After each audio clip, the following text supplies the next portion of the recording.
Alright everybody, welcome back to another Minecraft mod spotlight for version 1.7.10 of Minecraft. In this Minecraft mod spotlight, we will be taking a look at the Ender Storage mod, which adds in several new blocks all aimed at the transportation of items across space, as well as liquids with the new Ender tank. But don't worry, we'll get to that in a moment.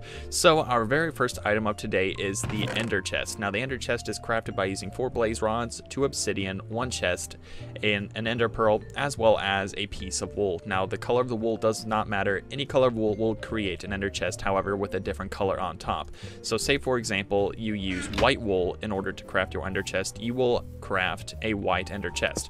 Now this white ender chest has 3 notches on the top, all of which can be configured with different dyes, but the configuration is extremely important because only white chests will agree with white chests with the way items go between them. So as you can see here, I've already tested out putting different items in them, but only white chests or the color that is on top will agree with one another. So say for example I have a magenta in the middle. These 2 chests that once agreed with one another and shared items do not agree anymore until of course the pattern is the same between them.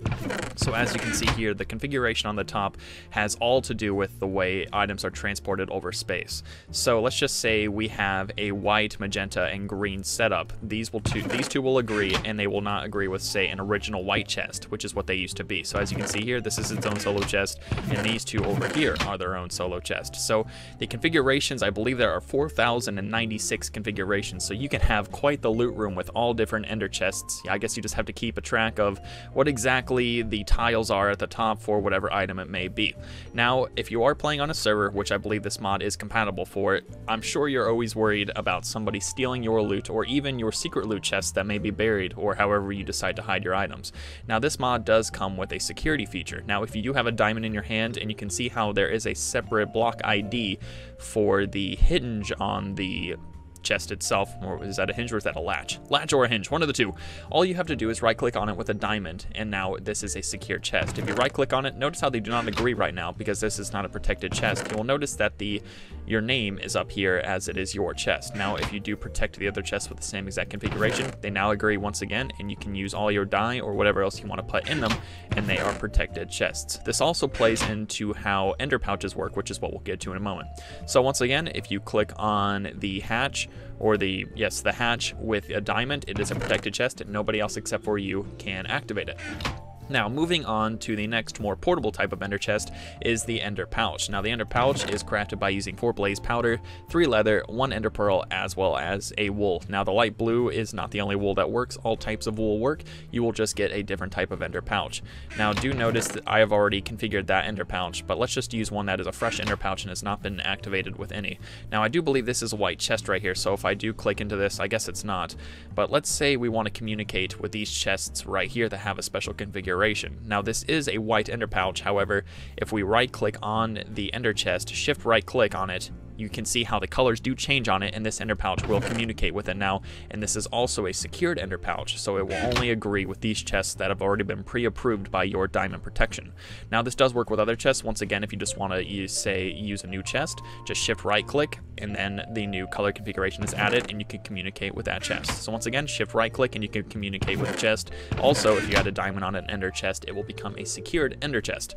Now ender pouch, just like the ender chests, allows for portable ender storage, as well as a way to send your items back without actually physically having to bring a chest with you every time. So, really good portable stuff. If you're doing some mining, you can drop your items in there and then you are good to go. They're safe at home wherever they may be.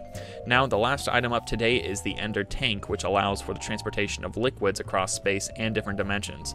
So to craft this, you need 4 blaze rods, 2 obsidian, 1 ender pearl, 1 cauldron, as well as a piece of wool. Any color will do once again, and you get an ender tank.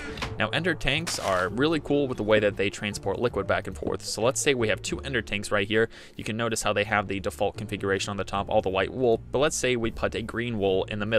These 2 are now configured with one another, and if you want to get extra fancy with it, let's just put a magenta here just for show, and now these 2 will agree with one another. Now, there is a little dial on the ender tank that has to do with sending or receiving.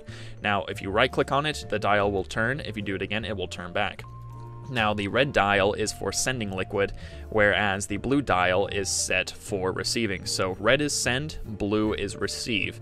Now, Both water and lava do work for these, so if I right click in the ender tank, you'll notice how lava fills up in both of these. And if you'd like to retrieve your liquid, all you have to do is right click with a bucket and then your liquid is immediately back. Now if you're playing on a modded client and you have, say, Buildcraft pumps and redstone engines and that kind of stuff, the blocks that allow for the transportation of liquid are compatible with this mod, so that's also a really cool thing if you're interested in pumping out lava for, say, an infinite geothermal generator power situation.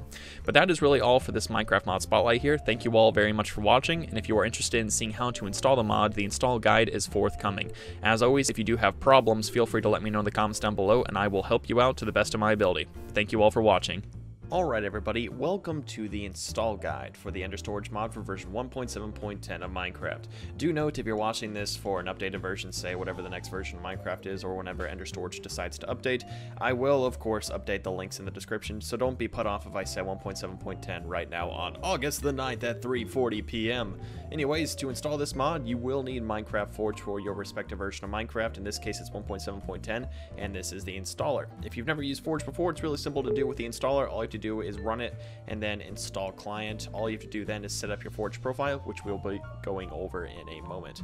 Afterwards, we'll be presented with an error message because I have already installed it. There we go. So once you've installed Forge and installed Forge, all you have to do is type in %app to locate your roaming folder, go to your .minecraft folder, and then once you've installed Forge, you will have a mods folder. Now in the mods folder, you should have nothing unless you've installed mods before. Otherwise, just put in your Ender Storage mod as well as the code Chicken Core mod for version 1.7.10. Do make sure that these are the same version or else this will not work.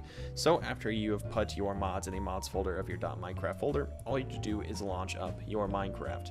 Now after this, you do have to set up a file if you've not already done this, your profile right here. Just make sure that you have it named whatever you'd like to, and you are using your version of Forge right here, not a version of Minecraft, say 1.7.10. So once you've done this, Forge is installed, your mods are installed, and once we get to the main screen, we'll notice how Forge has told us that we have more than 3 mods from the stock mod. We will have the code Chicken Core as well as the Ender Storage. Now this is a point where some people do have bugs. If you do have a bug, make sure to let me know in the comments down below so I can help you to the best of my ability. Make sure to be as descriptive as possible, because if you're not very descriptive about your error, it's more difficult to help you. Anyways, in your newfound mods tab, if you don't already have one, you will have your code Chicken Core as well as the Ender Storage mod. You can even disable it if you so feel you need to do so. Anyways, everybody, that's all for this Minecraft mod spotlight. Thank you all very much for watching, and once again, if you do have a problem, feel free to tell me in the comments down below and I will help you to the best of my ability. Anyways, guys, thank you all for watching, and I'll see you all very soon.